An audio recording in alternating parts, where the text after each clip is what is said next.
Righteous Felon Craft Jerky is the official jerky of BellyUpSports. For over a decade, Righteous Felon Craft Jerky has led the American meat snack revolution by concocting delicious, adventurous, U.S.-sourced jerky recipes for uncompromising carnivores across the country. With 15 different flavors to choose from, Righteous Felon has all jerky lovers covered, and by using promo code BELLYUP, you will get 15% off your purchase at RighteousFelon.com. Do your taste buds a favor today and rip into a bag of Righteous Felon jerky. Spain wins it 2-1. And I mean, I'll just say Spanish football still lives on. Like the style of play that Spain plays with in precision passing, possession, it's still very much embedded into every Spanish player. The game has evolved now because now we do have speed demons like Nico Williams, which he did score a goal in the 47th minute. But yeah, to me, when I saw this game, it was just it's Spain's game. It's Spain's game to lose. Like, I never felt England was ever in discussion of this game. Yeah. I mean, I felt that the one thing about Spain is this, that they're, as you kind of said, I think England had the right setup. Right? In the sense that they knew you needed the wingbacks because you're not going to beat Spain playing a back four. You needed the three in the back and then the wingbacks to almost contain Lamal and and Nico Williams. You need to contain them because you're not stopping them. And like Alvarado Morata doesn't have to do much. Like he just has to be a decent number 9 and just accept his role. In Spain, I mean, Fabian Ruiz, no, that's a guy who really turned up this tournament. Dani Olmo, I mean, his price tag went up this tournament. They did this without Pedri. They did this without Gavi. Like, they're just a great team. And I think Spain, like, I think they're in a golden generation right now. Like, they're going to have a lot of chances to win some silverware. Like, they're going to be in a lot, like, teams are not going to want to play Spain. And the thing is, like, they keep possession. I felt that, I mean, the thing is, though, if you're England, right, and you're those players, and you're just, like, starting a club, like, if you go player by player, I'd probably say more England guys get picked, but, like, Spain just plays like a team. Like, England just doesn't flow well. And that's a perfect description, that the better team was Spain. And, you mentioned the men's team, how they're in their golden generation. I mean, we did mention it earlier about the women's Euro. They're their own golden generation over there in Spain. Yeah, they just won the World Cup, didn't they? Versus England. Again, yeah, we just forget because unfortunately there was a scandal that got thrown in there by a douchebag president. But yeah. Oh, I forgot about it. Yes, that was bad. Yeah, so I mean, everything's just pointing Spain right now. If it just seems like it. And the crazy thing is that it's not being mostly produced by Barcelona and Real Madrid, which used to be kind of what it was in the last golden generation of Spain, if you will. And it's because of just everyone now seeing the quality of a Spanish player.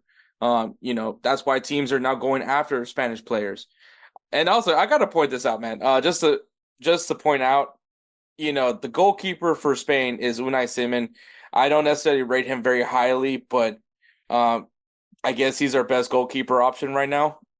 But still, I mean, I would have probably started David Ryan, but that's just me. But yeah, I think I mean, what team is he on? Is he on Bilbao?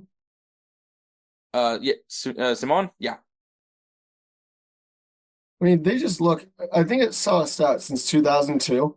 Spanish teams in finals are 27 wins, 0 losses. Like, that's just insane. Like, that's just not. You imagine if you just kept on betting on just the Spanish team to advance or lift the trophy every time. Like, you'd eventually be like, oh no, they're due to lose. But it's like, no, they just like. And people always say the Prem is much better, and I think when you look at teams like 10 through 20, there's no doubt the Prem is better. But, like, you got Atletico Madrid winning trophies. You got Sevilla winning trophies. You got Valencia, Villarreal. Like, they got some teams that can win trophies. That's not just Madrid and Barcelona.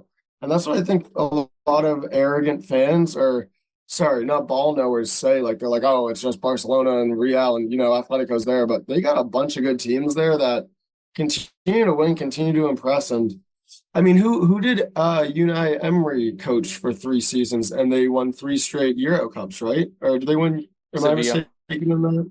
Sevilla, right? Yeah. Like, And then he I'm won with sorry to bring it up Villarreal. to you.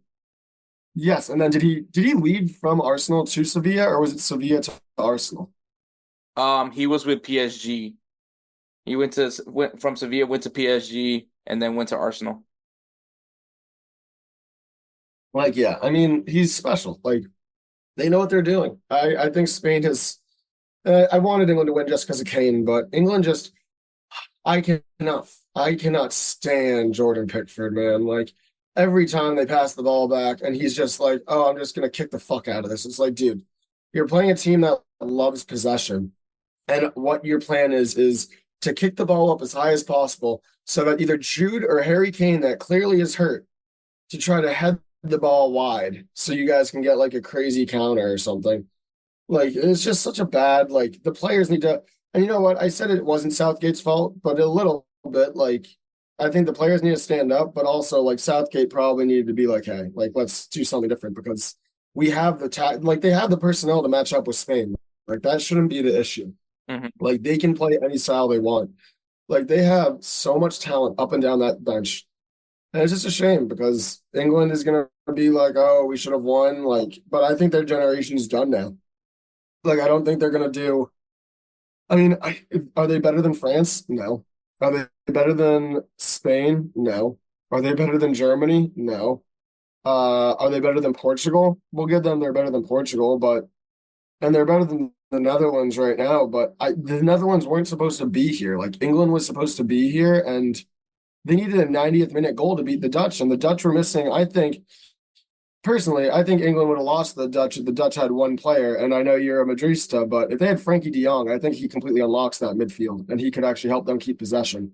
Yeah, it's another But player that I that's the hate only to thing give I do. flowers to, but you're right. Frankie De Jong is His turns are so when he turns with the ball, it's just so like he's just so good with the ball at his feet. he's He's very not, Tony, very similar to Tony Cruz, a very like of and importance I to the think him midfield. and I think him and Reinders, who I think had a great tournament, number 14 on the Dutch, I think they would have been amazing with Xavi Simons at that center attacking mid role. And, it's unfortunate they lost, but I think the Dutch have everything to be proud of, and England is just going to be upset. And, as a Dutch fan, I'm high on them after this tournament. As an England fan, I'm just like, Jesus Christ, when this is never going to happen. Like, it just will never happen. Yeah, exactly. Yeah, but I think that Europe is going to be very interesting to watch in the next coming years.